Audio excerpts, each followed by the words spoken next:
You are what you eat. We've all heard that before. Hence, if you're eating healthy, you have a better chance of living a healthy life. That's exactly what my next guest is doing, and she's doing so in a rather unusual way. You see, I'm referring to Prince George's County Councilmember Blegay. Earlier last week, she introduced the Food as Medicine Health Program Act of 2025. It's a bill that will use food-based interventions as part of a comprehensive healthcare approach to reduce chronic disease, address food insecurity, and improve long-term health outcomes for residents. Councilmember Blegay joins us now on the Live Zone. Always good to see you, ma'am. Welcome to the show.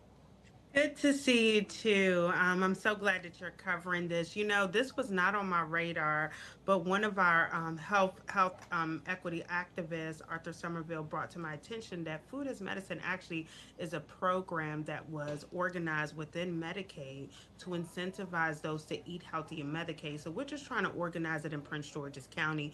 We want to get the health department to organize it where basically you can use some of government funding and some incentives to allow people to get healthier foods because they said when you eat healthier, it does improve your health outcomes overall. And I'm learning this as I am struggling with eating healthy every day and managing blood sugar and all of those things.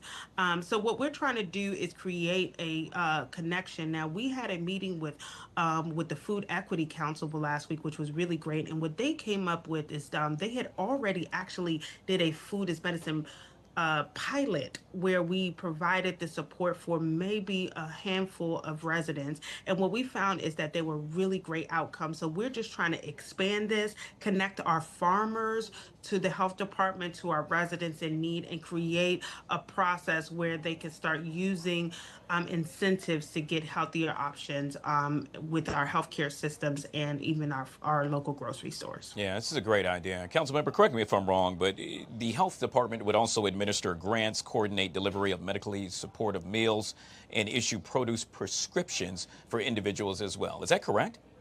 Right. So what we're trying to do is collaborate with providers and those that would opt in. They did have providers that were involved before and when they did the pilot. So we're going to re-engage those. But we also have a great farmers market. We have the capital markets. So we're actually getting our farmers to help provide the produce in addition to looking at maybe collaborating with some of our food grocery stores. And what we will do is ensure and incentivize our those providers to provide options for prescribing basically healthy meals like the fruit and vegetables that will be lifesavers. So we're just trying to see how to do it.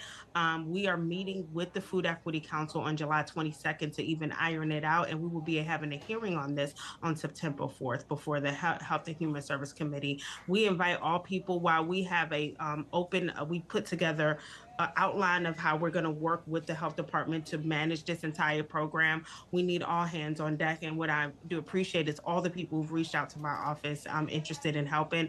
Keep reaching out. We're going to be having a meeting in August to iron this all out before the hearing in September. Yeah, yet again, a program that's much needed, especially after discovering that nearly half of the county's residents confront hunger. That is something that is very Right. disturbing. Well, actually, what we found is that it started during the pandemic and it's continued.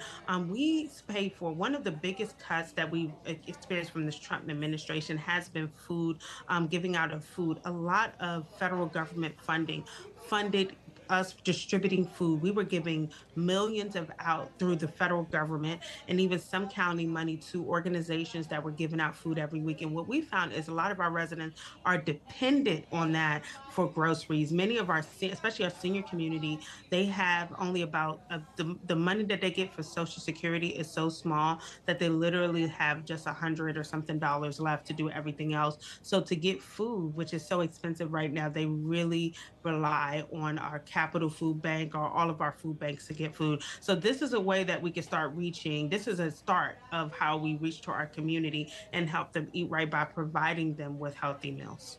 Yeah, yet again, kudos to what you have done with regard to making sure we bring more attention to this pressing issue. By the way, before I let you go, correct me if I'm wrong, but you just celebrated a birthday, did you not?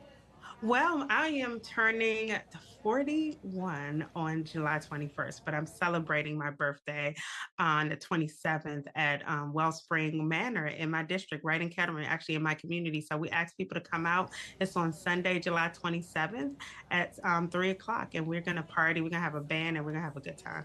Well, happy birthday to you, and yet again, congratulations on all your success. Love having you on the Thank Live you. Zone. All right, Thank guys, you. we'll take a quick break. We'll be right back.